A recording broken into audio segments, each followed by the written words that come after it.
I know it's early, Coach, but how's everything going with the defense? How do you feel about it? Just are you happy? And just again, I know it's early in camp, but where are you at? I'm good. I mean, I don't have to tackle anybody. Personally, I feel good.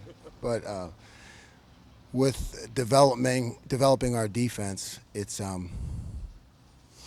don't want to feel good right now. I mean, I see a lot of promising things, but it's my job at this time to really keep the pressure on, keep the pedal to the metal, and I don't want to feel good. Players should feel good. I point things out to them that we're doing well. We talk about getting better every day. I point things out that we got to get better at, and it's constant growth. So now with the pads on, we're starting to add in the toughness factor, you know, and that's critical because no matter what we do scheme wise, we're going to have to line up and win one on one. So I feel like our defensive line, the rushmen, a lot of depth, a lot of depth, a lot of guys coming off the ball. We do third down, 7-on-7. It's a lot different than third down, with two lines in there because our D line, when we unleash them, and we're going to find ways to unleash them, you know, um, they get after the quarterback. They get after it in the run game. Um,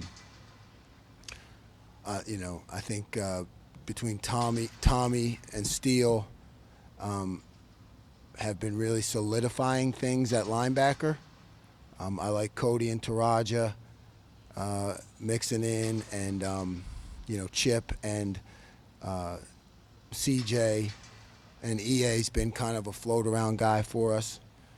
I feel like we have potential there for depth, but still developing. D line is they're in and out, back and forth, and it really doesn't matter who's in there because we're aggressive and attacking. Um, Seeing the safeties show up as they learn the system, like a guy like Lathan, who I did not get a chance to be around much. He's great at pulling his trigger. I mean, like he can see things and really react. So he's been a pleasant, not a surprise. I'm just saying it's great to see him in there because, you know, between Proctor and Ronnie and Tanner and Cam took some reps at corner today. I think Jansen took some reps at corner. We've been a little banged up at corner, you know. So, and particularly with our corners and safeties, we're going against the most elite receiving core and passing attack in the country. So, you know, that competition is always ongoing, and it's always going to be something where we're striving to reach that level. But we'd rather be in those matchups now because I feel like whatever we get during the season, our guys are going to be prepared for because in the passing game, they're getting matched up all the time against the best in the country. Jim, is that situation at corner a long-term concern or just something you deal with in camp? I think it's long term, right? I think we're going to have to keep those guys fresh. What are there, six scholarship guys, I believe, right?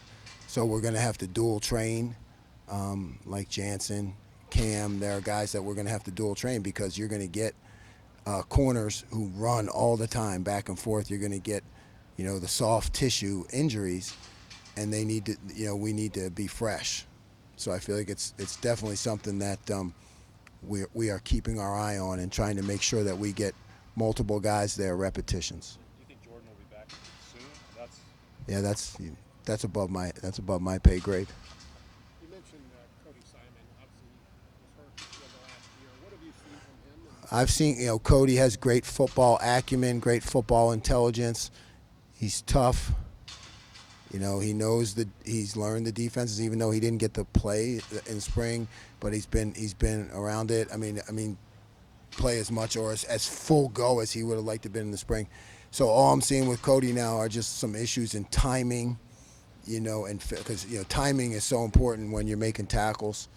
Just him kind of getting the rust off, but I really like what I've seen so far. Where is Lathan playing? You mentioned your plays with him. Lathan's been playing all three of our safety positions. You know, we're really trying to find a way to get him involved, along with Court.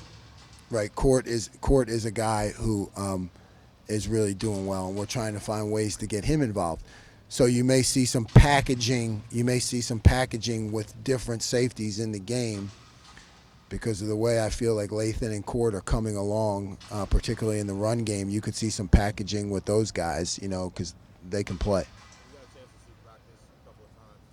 You got two separate safety groups, two separate linebacker groups. One may be more like a playmaking group, another one more like do your job. Why take that approach when you're trying to develop guys? I don't think it was like as you described. I feel like it's just the way we kind of split things up for teaching, but it's not like that. It's not that philosophy. Jim, when you describe the sort of push and pull of installation in the spring, is that the same for a training camp, or how do you handle? Yeah, we have to keep going full steam ahead. It's a good question. So we go full steam ahead. We may tweak the plan a little bit as we go along, but we don't have the luxury that you have in the spring to just say, hey, let's push one day, pull back the next, push one day, pull back the next. Can't do that right now. We're push, maybe a little bit lighter push, but then push, so we're not backing off. You talked about having a safety-driven defense. Why is that position group so important for the team? Well, when you adjust to the college game and how spread and all the speed that's on the field, you need to be multiple in your disguises, looks, coverages, where safeties fit in the run game. And in order to do that, you need a bunch of fast, athletic guys out there who are also willing to hit, and be physical. So that's why I think the development of the safety position within this scheme is so critical. What do you think Tommy and Steele brings for the linebacker? Tommy is the quiet leader of the defense. He studies and he shows up like he knows what to do. He rarely makes mistakes. He's human. Every now and then he will. And Steele, I think, just has a confidence a little bit more than the other guys. The confidence because he's played. You can see that. He's played. He's kind of battle tested. Jim, as you're going through camp here, but as you start preparing for the teams that are on your schedule, how much are you thinking about when you might have three linebackers on the field against some of the teams that you're going to face early in the year? Is it not the time for that? No, it's the time. Yeah, no, it's the time. We've been using it some, but like I said, we've also been experimenting with some things with Court and Lathan, are a couple safeties that may be able to get the job done without bringing in another linebacker. You know what I mean? So there's development at the safety position that may not make that quite as urgent. How do you strike the balance between wanting to get those best 11 on the field, wanting to have starters you trust, and then also wanting to get other guys on the field who maybe deserve to play? Yeah, it's you got it. That's why you go during camp. That's why you try to get as many reps as you can to get ones, twos, threes, early on fours. You're trying to get guys seen and reps, but this is the Ohio State, so those guys, they have to earn the right to play. So you kind of give them chances when you can, but people have to earn the right to play. Jim, you've talked about creating that moment of confusion and doubt in a quarterback. Have you seen in camp so far that that's happening, that you're going to be able to do that? Sometimes I think that we've been challenging our offense, but we have the best quarterback in the country and the most dynamic offense and the best coaches. So it's a challenge, but we're fighting. We're fighting a good fight, and you can see signs all the time that we're elevating, the level of the defense to meet the offense. Hey, let's talk about it. You spend all your time trying to create that split second. When that happens, what's that feeling like for you? Typically I'm watching the coverage during that time, so I'm not as focused on the pass rush unless it's a blitz or something. But if it's just our four-man rush package, Coach Johnson does a great job with that. So I'm focused on the coverage. So it's kind of a cool feeling because you have a mental clock in your head, and then when that kind of tick goes off, you look at the rush, and it's just, collapsed. And we're not hitting our quarterback, but you can see where the pocket's collapsed. Somebody's come clean, but a lot, we'll still let the quarterback scramble and throw the ball, and sometimes they'll make a completion, and then you go back on film and you say, oh, we could have had him, because we're not tackling the quarterback. So that's a good feeling too. But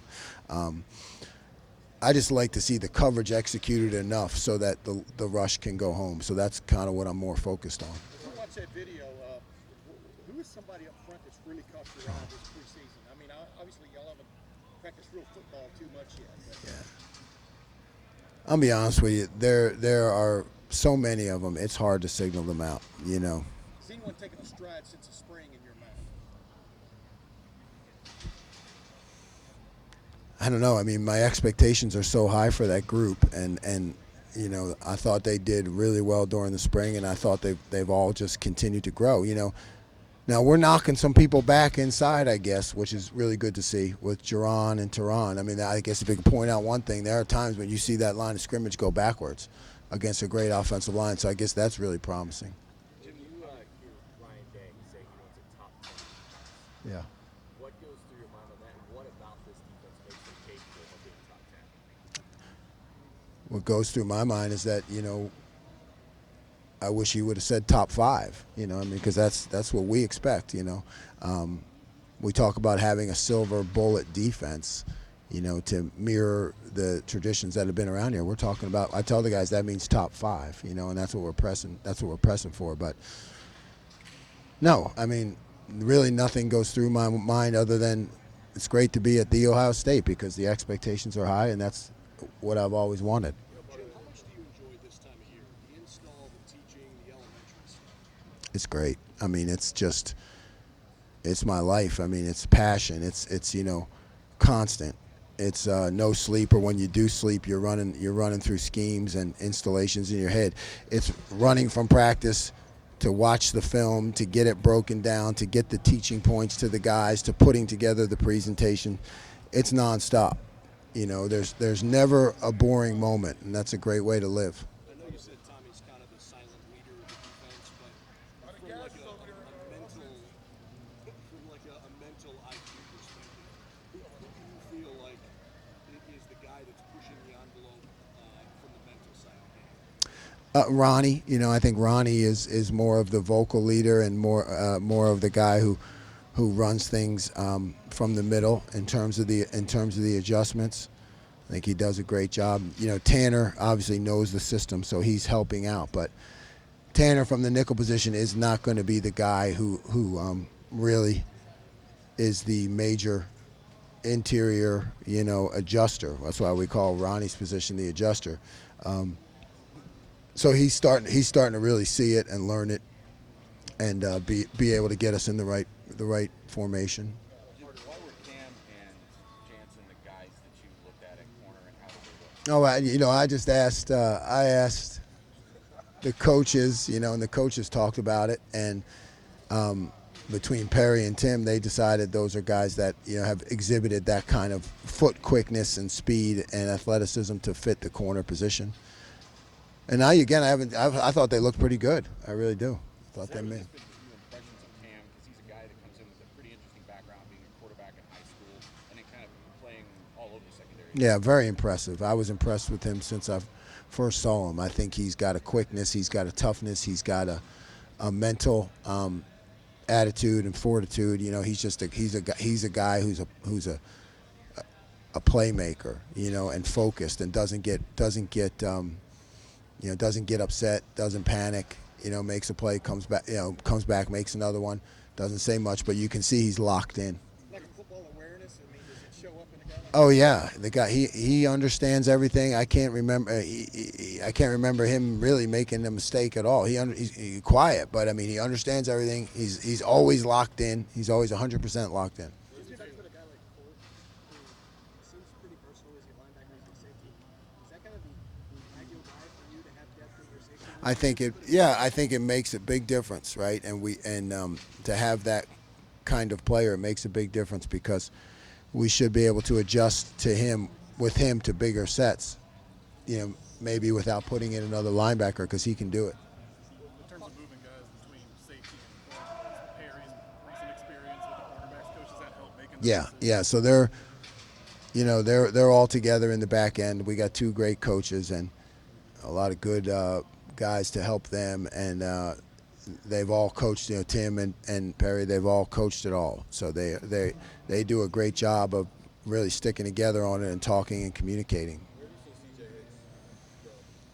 Where have you seen CJ Hicks grow in spring training? CJ. I mean, man, his upside is fantastic. He really has a great quickness and athleticism that you don't see out of many linebackers at that size. So it's just a matter of how quickly can he learn, get himself up to speed, so that he can use those tools. Sometimes when you're thinking too much, you can't use your tools, right? So we're just keep working with CJ so that he gets it down, so he can really cut it loose. But I think his upside is going to be amazing. I know it's kind of early here, but just other impressions on Sonny Styles. Oh, I love Sonny's great. Sonny's really been impressive. I mean, he's a guy again who studies, learns, always in there, and he ripped the ball out. I mean, he literally ripped the ball out from the running back the other day. You know, playmaker, showing up in the right, picking things up. Sometimes you see young guys, and until you ask me, I don't ever remember yelling at him except for positive thing. I don't remember him making a mistake, and for a young guy, that's fantastic. So, I think Sonny's going to be great. As a schemer, a guy with that athletic frame and some of the stuff you just talked about there, just like Yeah. what goes on from here? Yeah, I mean, all kinds of stuff, right? I don't want to put it too much on him yet because I want to get him into the flow. But in terms of the future, it's going to be bright and it's going to be a lot of fun with things we're able to do with him. Does it blow your mind? He's supposed to be going into his senior year of high school too. Yeah, I mean, I don't think about it till you bring it up, but it does. That's kind of mind blowing, and he has a great maturity. He's just above his years. Where do you see him settling in? Too soon to tell. Soon to tell. He's going to be a secret weapon. Are you still looking at that jack position? You did that a little bit in the spring. Absolutely. Yeah, we're still looking at it. We're working on it. We're doing a lot of different things with it, and it's been great. It's been really. It's the guys that picked up on it. They love it, and it's been exciting. With Mitchell Melton getting hurt in the spring game, not having him available, have you had to? Yeah, I mean, I really liked Mitch at that position. I think he'll be great at it. But we got plenty of depth. We got plenty of depth there without Mitch. How far along are you in terms of overall installation of the defense at this point? 25%. How do you make up 75%? It goes. I mean, it's increasing exponentially daily. That's why it's the go, right? We don't stop. I know that in the spring you said you don't want guys tackling to the ground every game. You guys did do tackling in the spring game. Kind of how are you balancing that in camp? Yeah, that's really up to Coach Day. He has the pulse of the team. He's the architect. I'm just a builder. I get to build a good portion of the house, but he knows. So he'll tell us when it's time to tackle, if it's time to tackle. But I would think we'll get a couple shots at it this fall camp. Are you getting to places with this defense and this personnel that you didn't get to at Oklahoma State? I mean, just talk. Early on, yeah, it took me some time to get to where we're at Oklahoma State. We got here and past here where we're at, but I mean we got to this point at the Ohio State much faster than we did at Oklahoma State. Does that force you to adjust as a coach? I mean, is it easier or harder for you knowing that you have these extra pieces? Oh, I think it's. I mean, nothing is easy, and I don't. But I just feel like it's just more accelerated. I mean, it's like driving 75 or driving 90. You're just going faster. And it's fun. That's for sure. Jim, do you ever marvel that you put something down on paper or on the schematic, and X's and O's, it looks like this, but then you get human beings, young guys, to go out and do that, get to that point, but also finish. You know what I mean? The physical aspect of the game. Is that a little bit humbling, or how would you explain what that feels like to see guys sell out? I marvel at it every day. Every day. That's I have the best job in America. Yeah, you can put something down on paper, you scheme it up, and then you go and you watch it work. Immediate feedback. Sometimes you watch it not work, and you beat yourself up. But when you see it work, it's a beautiful thing. Is there such thing as a football mentality, though? You've been around coaching for a long time. I mean, you see it in these guys. Yeah, you see it.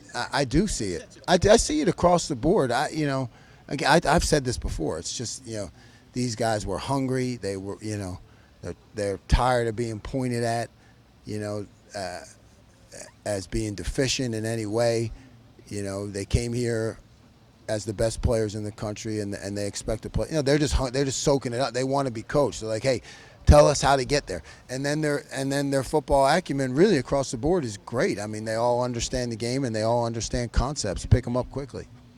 So what are the, as you decide whether or not you want to put out a package that has more like traditional backers or something where maybe you use a guy like Ford who's a little more versatile, like what are the merits, I guess, of doing each of that? How do you decide? Well, I feel like if you have a safety in there, then you still look like you're in your base defense, so the offense doesn't know what to expect as much.